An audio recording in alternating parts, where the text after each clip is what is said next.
CNG জ্বালানি gas সংকটে বিপাকে পড়েছে সুনামগঞ্জের পরিবহন ব্যবসায়ীরা। দুটি রিফুয়েলিং স্টেশনের মধ্যে একটি বন্ধ থাকায় এই অবস্থা সৃষ্টি হয়েছে বলে জানিয়েছেন সংশ্লিষ্টরা।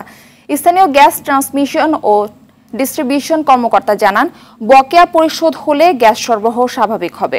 সুনামগঞ্জ থেকে শহীদ নূর আহমেদের তথ্যচিত্রে রিজওয়ান শরীফের রিপোর্ট।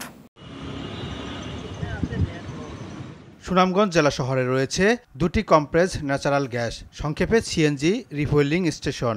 এর মধ্যে বলাকা স্টেশনটি চালু থাকলেও চলতি মাসের মাঝামাঝি থেকে বন্ধ রয়েছে সিনথিয়া স্টেশনটি।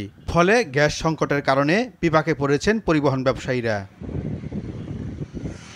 বিপুল চাহিদার বিপরীতে একটি স্টেশনের গ্যাস দিয়ে চাহিদা পূরণ করা সম্ভব হচ্ছে না। ফলে সকাল থেকে রাত অবধি ঘন্টার পর ঘন্টা লাইনে থেকে গ্যাস নিতে হচ্ছে পরিবহন সংশ্লিষ্টদের। এতে সময় অপচয়ের পাশাপাশি বিরূপ প্রভাব পড়ছে ব্যবসা বাণিজ্যেও।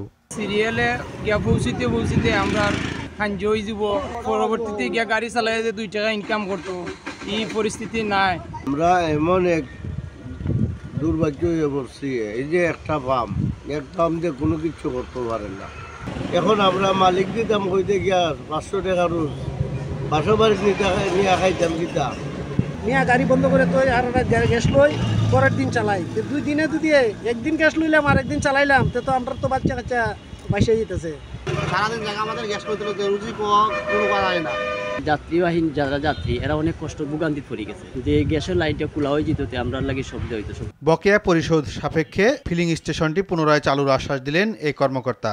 3 মাসের বিল বকেয়া প্রায় 2 কোটি 2.5 লাখ সংযোগ হবে আর কি, ওনারা টাকা পয়সা পরিশোধ করে দিবে। প্রায় 2 কোটি 37 লাখ টাকা বকেয়া থাকায় গত 14 আগস্ট গ্যাস স্টেশনটি বন্ধ করে দেয় কর্তৃপক্ষ। রিজওয়ান শরীফ, RTV।